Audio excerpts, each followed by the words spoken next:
बरोबर आहे का ते वक्तव्य? हो बरोबर आहे ना. मी म्हटलं त्यांनी फोन केलेला नाही. धनंजय मुंडे यांचा काय संबंध आहे त्याच्यामध्ये? मी का कुठं बोललो? मी त्यांनी सांगितलं ना, त्यांनी फोन केलेला नाही. त्यांनी फोन केलेला आणि त्या आमच्या वाल्मिक कराडाचा तरी काय संबंध आहे त्याच्यात? त्यांच्यावर खंडणीचा गुन्हा दाखल आहे ना. अहो संत वाल्मिकी येतो. हो, वाल्मिकी संतच आहेत आमच्यासाठी. हो, फक्त 307 गुन्हा दाखल आहे त्याच्यावर, त्या आंधळेच्या मर्डर मधला बबन गीतेच्या. त्याच्यात अरेस्ट झालेला नाही, बस तेवढंच कायदेशीर प्रॉब्लेम. त्यांच्यावरती या मस्ताजोगचा सरपंचाचा खून झाला, त्यांचा आणि त्यांचा काय संबंध आहे? ना त्यांचा आणि चाटेचा पण संबंध नाही, त्यांचा आणि गुलेचा पण संबंध नाही, त्यांचा आणि त्या खंडणीचा पण संबंध नाही, त्यांचा आणि त्या शिंदे नावाच्या अधिकाऱ्याचा फोनचा पण संबंध नाही. 2 महिन्यापूर्वी त्यांच्यावर खंडणीचा गुन्हा दाखल झालेला होता त्या केसमध्ये, त्याचाही काही संबंध नाही. तर त्याला काय करायचं आम्ही? संबंध आहे, त्याची चौकशी पोलीस करतायत ना, पण त्यांचा खुनाशी काय संबंध आहे? का एखाद्याचा फोटो कोणासोबत जरी असला म्हणजे तो गुन्हेगार झाला? धनंजय मुंडेंची मंत्रिपदावरून हकालपट्टी. धनंजय मुंडेंचा खुनाशी काही संबंध नाही. धनंजय मुंडेंची हकालपट्टी करा, कारण त्यांचे फोटो यांच्यासोबत आहेत. मग असं कुठं असतं का? मग धनंजय मुंडे स्वतः म्हणाले माझं आणि यांचे जिव्हाळ्याचे संबंध आहेत. हा, मग जिव्हाळ्याचा वाल्मिकांनाचा संबंध त्या ह्याच्यामध्ये येतो का कुठे खुनाबद्दल? वाल्मिकांना संत आहे असं आम्ही महाराष्ट्राला समजवतो की वाल्मिकांना सारखा संत माणूस नाही. संत माणूस तर नाहीच, कुठे शोधूनही सापडणार नाही. नाही, ते आम्हाला शोधायचं पण नाही, पण वाल्मिकांना मध्ये आम्हाला संत दिसायला लागले आता. हो, संत वाल्मिकी, त्याच्यानंतर संत वाल्मिक कराड आणि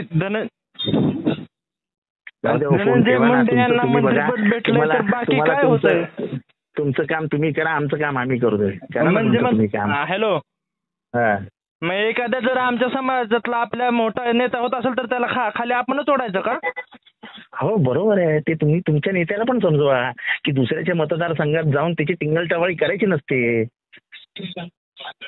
मग तो आपल्या समाजातला आहे ना. मग जितेंद्र आव्हाड कधी आपल्या मतदारसंघात आले नाहीत टिंगलटवाळी करायला आपली. त्यांच्या मतदारसंघात कशाला गेलो टिंगलटवाळी करायला? तुम्ही तर गेलात ना आता टिंगलटवाळी करायला, त्यांना मंत्रिपदावरून हकालपट्टी करा म्हणतात. हा, पण मला पाडायला आलेले ना तुमचे धनंजय मुंडे माझ्या विरोधात प्रचार करायला. मग याचा काय संबंध आहे का? प्रूफ आहे का तुमच्याकडे? तुम्हाला असं वाईट वाटतंय की तुम्ही धनंजय मुंडे बद्दल का बोलता, तर त्यांना विचारा तुम्ही कशाला गेले जितेंद्र आव्हाडांविरुद्ध बोलायला? ते पण विंजरीत आहेत, ते कधीच येत नाही बीडमध्ये. हा, मग सांगतात तुम्ही वंजारीत, आम्ही वंजारीत, मुंडे साहेब वंजारीत, आपण आपल्या जातीच्या माणसाचा खाली कशाला माझ्याकडे यायचं प्रचार करायला? ते म्हणले का किंवा तुमच्यावर असे आरोप आहेत, तुम्हाला आतमध्ये टाका किंवा मंत्रिपदावरून हकालपट्टी करा? नाही, ते म्हणायची गरज नाही ना. याला प्रचंड मतांनी हरवा. मग तुम्ही मग तसं त्या विधानसभेवेळी यायचं ना तुम्ही परळीमध्ये आणि सांगायचं यांना हरवा म्हणून. आता काय बिनबुडाचे आरोप सुरू आहेत? कशाला? तुमच्या माणसाने आरोप केले माझ्यावर की माझे पाय धरलेले, माझ्या इकडे येऊन रडत होता. मग त्याची उत्तरं मिळतात अशी संधी. विधानसभेत येऊनच सांगायचं ना, परळीमध्ये सभा लावायची ना. मी विधानसभेत येऊनच बोललो. आणि तुम्ही खून कराल आणि आम्ही शांत बसावं अशी तुमची इच्छा आहे का? तर माझ्याकडनं नाही होत ते. मी कोणी केला याचा संबंध काय प्रूफ असेल तर दाखवा मीडिया समोर तुम्ही. हो, येईल ना, सगळं मीडिया समोर येणार. तुम्ही कशाला काळजी करता? काही करू नका, सगळं मीडिया समोर येणार आहे. ठीक आहे, चालेल. मग येईल तेव्हा मग प्रूफ असेल तर पोलिसांमध्ये द्या. आम्ही प्रूफ शिवाय बोलत नाही हो साहेब. हा, आम्ही प्रूफ शिवाय बोलत नाही. आणि वंजारी बस करावं.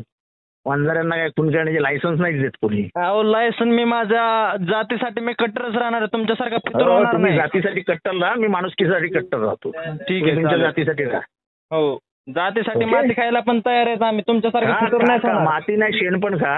मी माझा माणुसकीशी संबंध आहे, माणसांशी संबंध आहे, माझा राक्षसांशी संबंध नसतो. समजलं?